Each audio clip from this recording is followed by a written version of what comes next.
Thanks everyone for coming. I always think that the Mart is kind of like this universe with all these little microcosms. So thanks for coming and hanging out on this planet for a little bit and hanging out with our great guests we have today. Like I said, I'm Ben Dreith. I'm the U.S. editor for Dezeen. We're super happy to be working with OFS and Room to talk about flexible offices, sustainability, and the future of work. So I have three brilliant guests here who are all involved in different ways with the organization. I'm going to let them all introduce themselves to not be presumptuous, and then from there we'll just go into a conversation and riff a bit. And at the end we'll have some questions, so please hold them till then and make sure they're good. So thank you so much.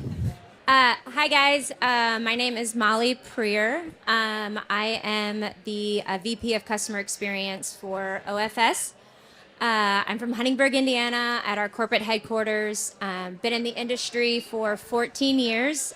Started out at a Herman Miller dealership down in Atlanta, Georgia. And then I was there for 4 years, and then I've been at OFS for the last 10 years, working on products and marketing and product development, and then recently just changed to the customer experience role. Hi, I'm Brian Graham. I'm a San Francisco-based furniture and product designer. Originally, I started off my career as an interior designer, but morphed into furniture and design of products maybe about 25 years ago. And I've been lucky enough to be associated with OFS for the last 10 years. Hi, everybody. Thank you so much for coming. My name is Morten Meisner, the co-founder of Room.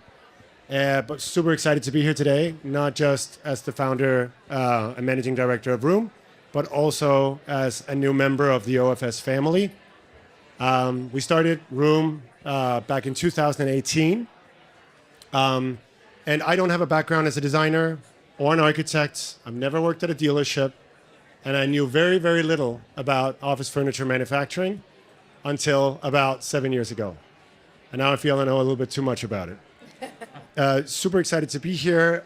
When we started Room in 2018, it really was to try to solve the problem of too much noise and lack of privacy in the open office.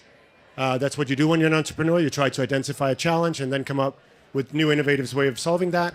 And we came up with the phone booth that some of you might know. And we quickly found out that this problem that we tried to solve, which was too much noise and lack of privacy, essentially was a symptom of a much greater problem, which is it is incredibly difficult to build workspaces. The work that you guys do is really, really, really hard. And we wanted to make that easier by offering the industry a toolkit that would allow you to not have to take a guess at what people need for the next 5 to 10 years, but design and redesign with ease so that you don't have to be locked into the same floor plan on day one as you are on day 500. So super excited to talk a little bit more about that and the sustainability of it. And thank you for coming.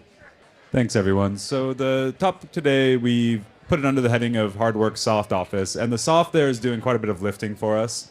We talked about this for a while. So there's these two kind of concurrent themes. And if anyone disagrees, let me know. But industry trends, one of softness in terms of flexibility, not having rigid spaces, making sure that there's plenty of room for change. Then also softness as kind of like this piece they're sitting on here, right? Like making the office a bit more homey. So I think flexibility has become kind of it's a really loaded term, I think, especially because since we've been talking about it, definitely since the pandemic, but probably before, as Morten said, there's this kind of, move away from the open concept office, which was great. And, all of the, millennial biopics now you have that as a setting, but there are some downsides, right, too. So when we talk about flexibility, we are now working with at least 6 or 7 years of trying to kind of iterate past this and have maybe some walls, maybe some divisions, but in a way that's not back to the cubicle, right? Yeah, so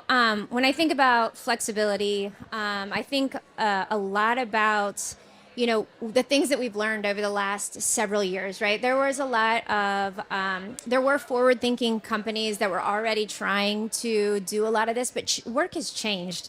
Regardless of the pandemic, work was changing. We were able to not be fixed and locked to our desk every day and tethered there to do work. And so all of a sudden, all of these spaces started to matter and choice became super important.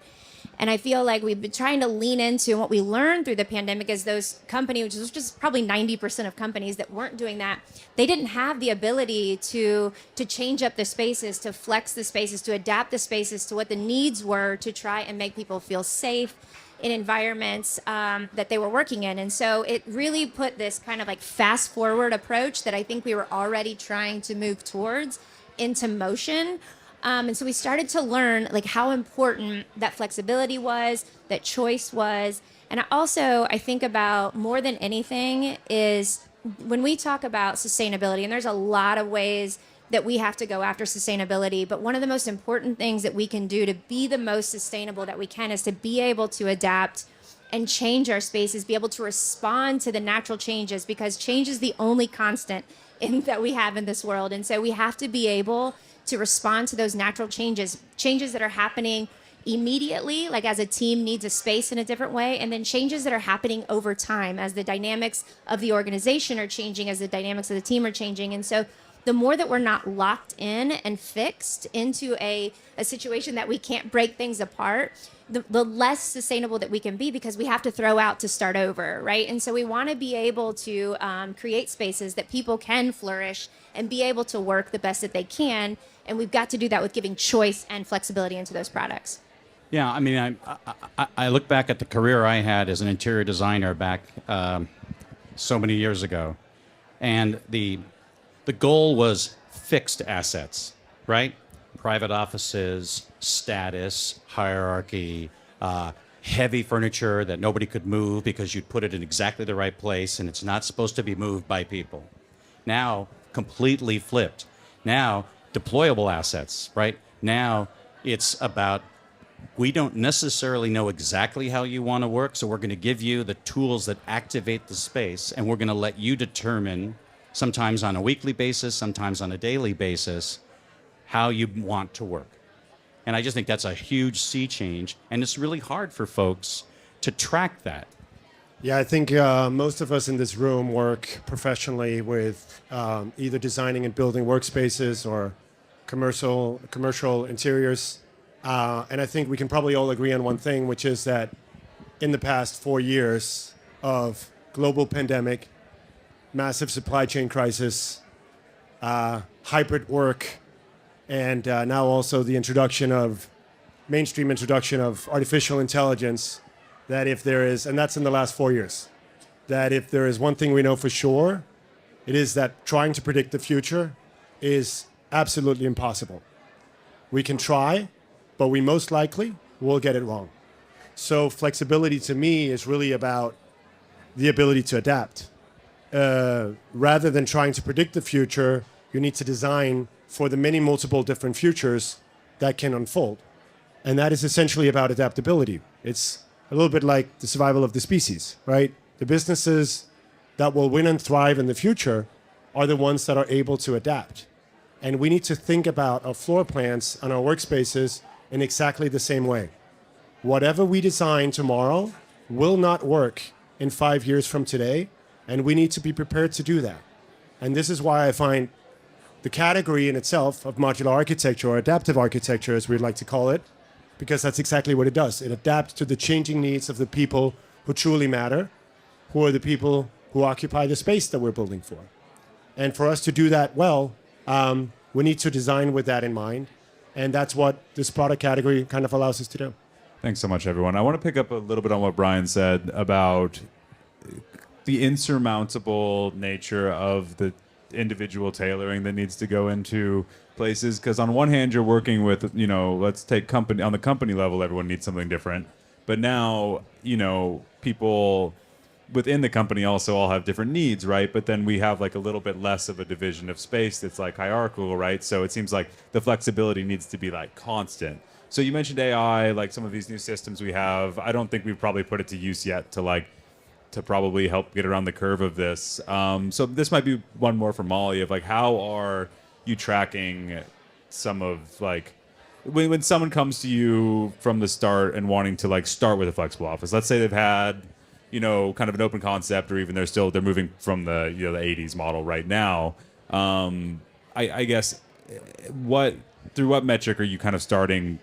Are there degrees of flexibility? It seems like such a big problem. So like I guess where do you come at it from to start? Maybe not a problem, but a big question. Yeah, we have a lot of customers that are coming to us with this question, and we were very hesitant to say, and I think our industry is guilty of sometimes going all this way and all that way, there is no prescriptive answer to what the future should look like, and we do believe that every organization is different, and so every organization has to look within themselves and answer questions for what their needs are and the employees' needs are within their organization and try to solve for that. And I think that that is when you make the biggest impact with your employees. And what we love the most, the ones that are trying to transition and are going from something that was, maybe very traditional or even transitional into this whole, like they come in like, well, we just want, everything to be, this adaptive thing. And it's like,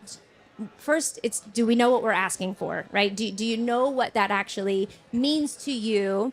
And let's start to talk about that, because it doesn't have to look all this way or all that way. That's where that whole idea of choice comes in. And we just want to make sure that, when they are trying to take these steps, that they are really evaluating what they do as an organization and how they solve for. And I think when the time is there, what we love to see is when they can do test fits, and when they have the opportunity to be able to build out small areas of their space, allow their employees to work in those spaces and give that feedback and start to understand, because a lot of times employees don't even know what they don't know, right? Like, so they don't know what they actually need to be supportive to their work. And so being able to build out these different areas to, taking part of a floor plate and allowing them is what you're going to end up seeing is that I think when we try to make decisions as an organization without the input of our employees, we know we're going to get it wrong. You will, because even if today, this goes back to the needs are going to change tomorrow. And so we just have to make sure that we're getting as much feedback and understanding before we make the decisions that we make and allow for some of that iteration to take place. That's interesting too, because it does feel like it might be a bit frustrating, but like when you're designing for a home or something, right? Like sometimes you do a full redesign, but sometimes you're seeing if one thing works in the home too. And it's frustrating on a corporate level. And I think we'll get into a little bit of like the home to office sort of like analog, right? Comparison. So, and that's one thing that we try to say too. It doesn't have to be all this or all that. Like taking steps forward, having conversations is the most important thing that we can start doing, because those conversations will start to lead into those decisions. So as long as we're being transparent, from top down and going, okay, we don't know everything, but we want to start to have these conversations. We want to start to make these subtle, small changes and start to see how it gets adopted as we go forward. And that's a win, right? It doesn't have to be like, and that's why I get sometimes a little bit overwhelmed in our industry when it's like everything's cubicles or everything's open plan and benching or everything's this. And it's like,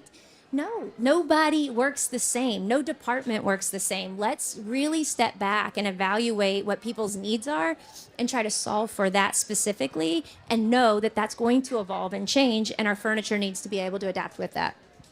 Yeah, and then I think I would say that there's so much technology out there today, and even more after COVID, because Silicon Valley went on a frenzy and invested in every single startup that were doing utilization of workspace and monitoring and so on. So all of these softwares already exist, but it's only until recently that we've actually had the tools to also modify the physical space, because all the data in the world won't help you if you can't move the walls that you've set up.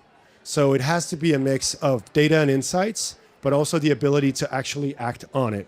So if you combine the use of, say, adaptive architecture and some of these pieces that really work well to create different types of environments, also different environments during the day, and then you leverage those digital tools to understand how people use space, then we can actually, for the first time ever, truly see the introduction of the iterative office, where spaces can essentially change on a hourly, weekly, monthly, yearly basis, depending on how people use it. we talk about data. I wonder though, just from your experience, like what is the goal? Like, are we seeing how like, on what metrics should we be looking at then? Or do you look at, or do you think about, like, is it how happy your employees are? Is it how much work they're getting done? Like, what does the future of work look for that? Because we talk about all this data, but like, what is the most important marker, I guess, for you to see if something's working? I think right now there's probably a lot of people in this room and in this industry who would like that main metric to be people coming back to the office in the first place. So I think that's definitely an important piece. And the way to do that is to create a pull effect where people have intentionality around that and they have a reason for it.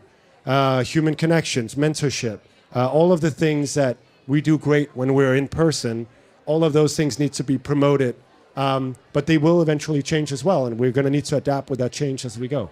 I think that kind of gets into a question I had for you, Brian, is that, you know, you looked at offices in the 80s or something and the boss had a couch in his room, right? Or her room, you know, like whatever. Like it was very, that was where the rest was. Everyone has had uncomfortable seats. But now you have like, you know, lounge areas, hoteling is like, people have started using the word hoteling, you know, like again, I think. And then, you know, this softness is something that people want. And my thought is that that's probably has something to do with people being used to being at home, right, and kind of trying to have some of these things that did create certain like effective work habits with people, you know, like having, you know, mental health is a thing too.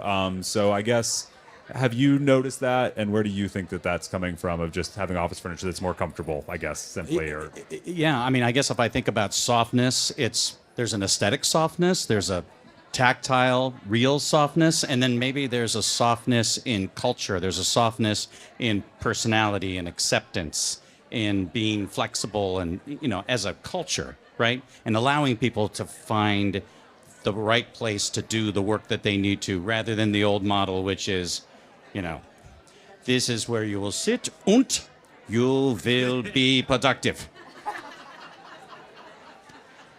I mean, we joke, but yeah, I mean, but I think some people would say like that was the golden era of productivity or something, right? This like very factory, everyone, you know, if you're in an architectural drafting office, everyone has the same drafting table, you know, everyone's standing up next to it, right? And you look at those old photos of it, and it's a road to the ocean, right? And some people would argue that that's more effective. And that totally made sense then, because it was this sort of industrial model of productivity, right?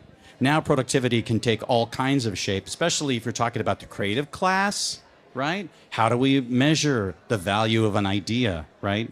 I loved when Charles Eames would ask, you know, how long did it take for you to create a certain chair? And he said it was a 30-year flash of inspiration, right? A lot of what we do comes from years and years of working and developing and growing and experiencing, and all of a sudden, boom, we got it, right? Maybe that 5-second flash of inspiration took us 20 years to get to, right? And how do you measure that? That's almost impossible. So I think you just have to set people up and let them, trust them, that they know how to do it, mentor them and support them, right? I sound so much like the Northern California-based San Francisco designer that I am. Just lean into it. Yeah, it's fine, you know. Right? Let's all get in it's almost like a hot tub. Well, I mean, speaking of that, like hot tubs in offices, how do you feel about that? I haven't seen it yet, but I would think that we're not far away from that. If we could just someone get here Webb might and be Associates first, to figure out the engineers to seal this puppy up. Self-care, they call that. Everyone, just let you know. But no, I think it's interesting though. Like the point about the creative class is an interesting thing though, because I do feel like a lot of our conversations around flexible office space maybe does kind of take that as the model, even if it's not. I mean, it's such a amorphous term, I think, sort of. But like it definitely, there is like a degree of creativity that's like going into the space, and I don't know exactly where the question comes in here, but I guess I'm so impressed by y'all who are working on flexible offices, because it seems to me that even though we have archetypes in our heads, the degree of difference that all different companies do is pretty vast, especially since we have moved past the industrial model. Yeah, I would also say that I think that there's also practicality to it. If you look at commercial real estate, the demand for flexible workspaces is increasing rapidly. That's why you've seen companies such as WeWork and Knotel and Convene and all of these business concepts. They've had a hard time making money on it, but the customer demand has been there. And the reality is that the demand for short-term leases is skyrocketing. So what do you do when you need to build a space physically that only is designed to last for 2 years or 3 years? You can't design for permanence. You can't design for a 10-year thing. It just won't work financially for the customer or for the users. And impermanence is a good concept too. I think that we should rest on for a second, because impermanence to me also is a very unsustainable thing, or can be, right? Because someone was telling me a stat about the amount of truckloads of furniture that's hauled from closing Manhattan offices to the dump every month or something, and it was thousands or something, right? Like truckloads of furniture. Who knows how old it is, but it's a lot, right? So I guess impermanence, inflexibility is good, but how then are we? And we know that we shouldn't be throwing it away, right? So how, as designers and people who are working with this, are you kind of baking in this sort of like aesthetic durability? If things are changing as fast as you think they are, like, it sounds kind of it's hopeless from an environmental standpoint sometimes, right? Like, how are you then building in some sort of permanence with the impermanence of the spaces? I had the fan over there. I know. She really liked what you were saying, Ben. That's my best response I've ever had, I think. I retire now. I think one of the hard things for us as manufacturers is we have this responsibility to, and we feel the responsibility to create these products that are going to last 15 plus years. And the sad part about that is we're seeing exactly that things are getting thrown out in 2 years.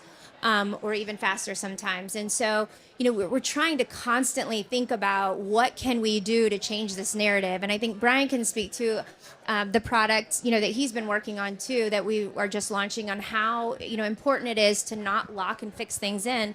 But also, I think as manufacturers and as designers, we're also trying to think about how can we be really smart with product design, that components can be replaced without having to throw out the whole unit. So when we have really smart design that allows you to change a base or change a seat or change a back, put the product back together, allow it to be refreshed and feel brand new without having to scrap the whole chair to start over from there. And so I think we're challenged as manufacturers and designers to really think about that. And then what the future looks like with, buyback programs and different things that we can do to give these products a second life and a second chance. Because when you put all of this effort into keeping them built so strong that they're going to last, you want to see them last longer. None of us want to see any of that go into the landfill. And so I think we have a real responsibility to try and figure out how to level that up and keep things from getting into the landfill as we go forward. But that would also require some diversification too, because at the end of the day, you are working for design firms who are trying to sell furniture. So, it's like, how do you then think about that? Like, is there like plans for like different value adds? Like, how does a furniture design firm or someone putting out, new lines, like, how do you keep the business going while still making sure that you're working on durability, Like, if you make a perfect product, then it's hard, maybe you're not going to sell as many the next year. But are there other things you can do to make sure that you're staying like active and like a dynamic company with that being an ethos? I think we're always just trying to stay, because our job too is to stay ahead of the game. We have to look 5 years out, and we have to try and know and target where the industry is evolving to and make decisions about the products we're coming. We don't try to look at today and go, okay, this is what's being asked of me today. We got to ask ourselves what's going to be asked of us in 5 years beyond. Which is very difficult, according to what Morten said earlier. It absolutely is. It absolutely is. And it's an evolving thing, but that's where it comes into creating these adaptable, products. I don't think anything's going to change where all of a sudden we're going to come back to this like very fixed environment, right? But also it's like after, it's servicing stuff. It's like figuring out like it's resale. Like there's all these different things that companies can be engaged in doing that like build the value deeper in, because it's kind of like you send something out in the universe, but once it's gone, once it's through your showroom, people can do whatever they want with it, right? So but I think build those narratives in. I think there's a different shift again, right? Maybe 10, 15 years ago, the idea of reusing things was more about how do I reuse panel systems, right? And almost nobody really wanted to handle that because of all the connections and all that stuff. It was just like mind-numbing. But if you're talking about recovering an ottoman, right? Or re-skinning a chair or something where the frames are designed to last, thank you, BIFMA, 25 years. And I love BIFMA. Shout out to everybody from BIFMA.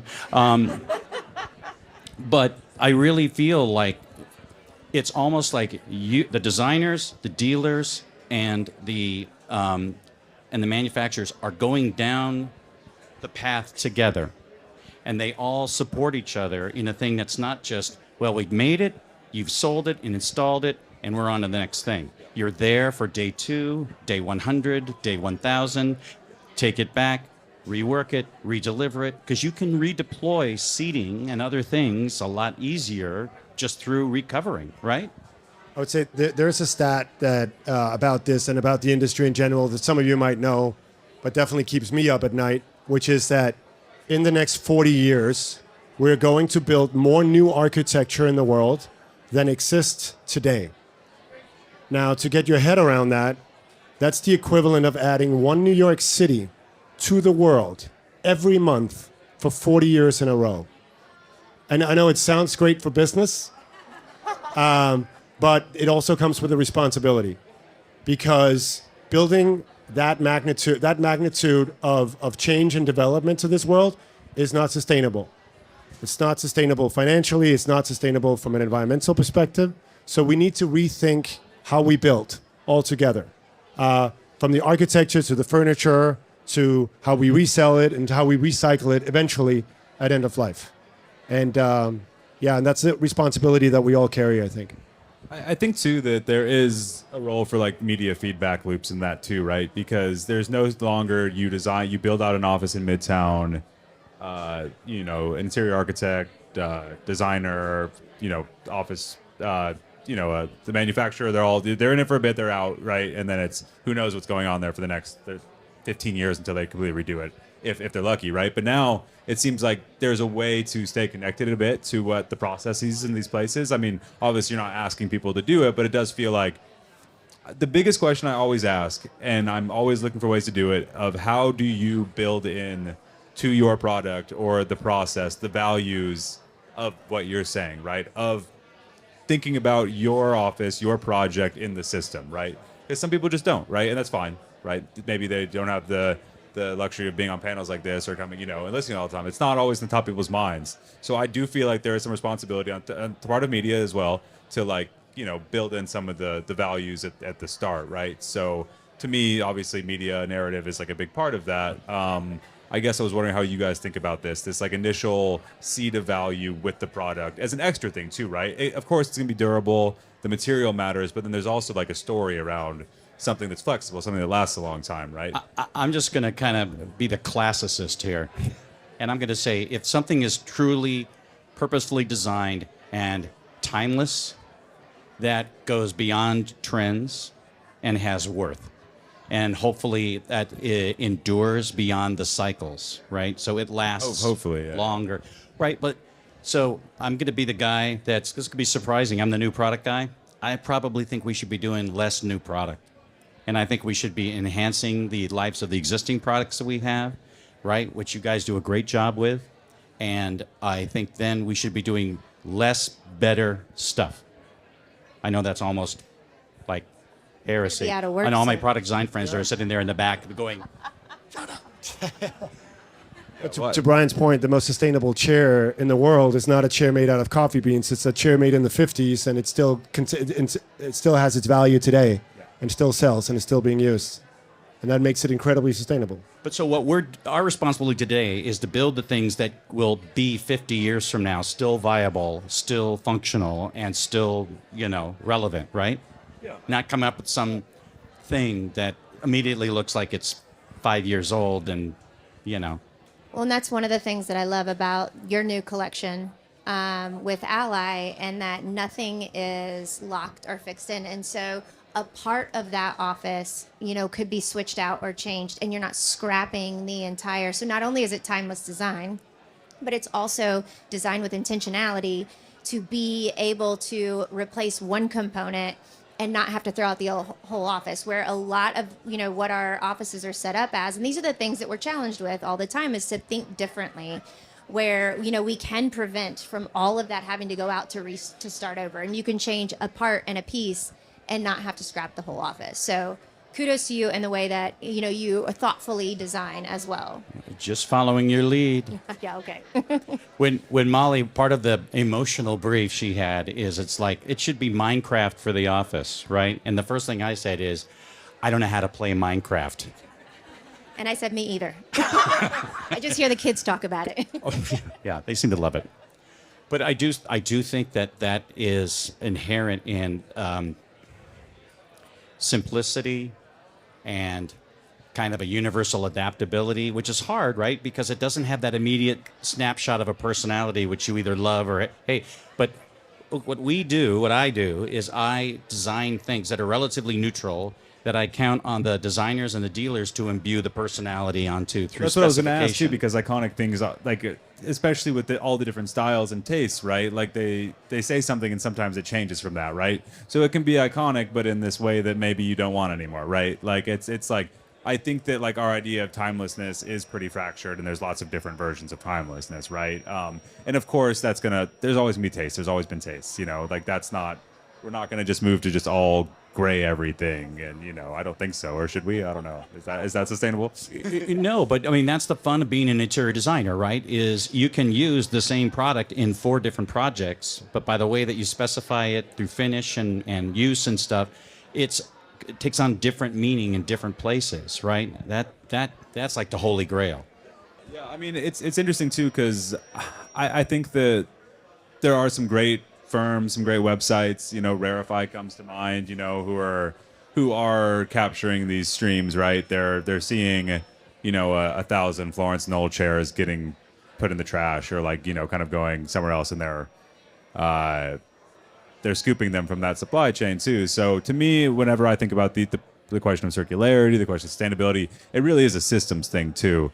And it's talking to people. It's like thinking about all points of the circle, all points of it. And I was just wondering, kind of at the different points in the production cycle or in the industry that y'all are in, like, are there any methods or like useful ways of talking with other people about these problems? Like, because it feels like it needs to be super collaborative, I think, between the developer, between the companies themselves, the real estate people. Like, are there any like hopeful methods of systems building, of exchange? You were kind of mentioning that a few minutes ago, that it was, I do feel like we are trying to align as manufacturers and as designers and as dealers and kind of go after this together to have these conversations. They're at the end of the day, and what becomes very hard is that it has to be this closed loop, and you got to get to that end user, because you don't know who in that chair, if that facilities person at the end of the day, like, it's closing that loop, and this is a large industry, and so it's a big world, and so they have to have that same need for that responsible action with that product as what we have. And so there's, at some point, there is a handoff that we can only control so much. And so what our job, I feel like, is to design and to produce in the most sustainable way possible, where we can try and help guide them and have these conversations. And again, I do think we're linking arms as an industry to try and help elevate these conversations, but it takes all of us, and all the way down to that end user that's going to decide what to do with that product, when it does need to be disposed of. Are they going to take it apart and truly recycle it the way, our whole world has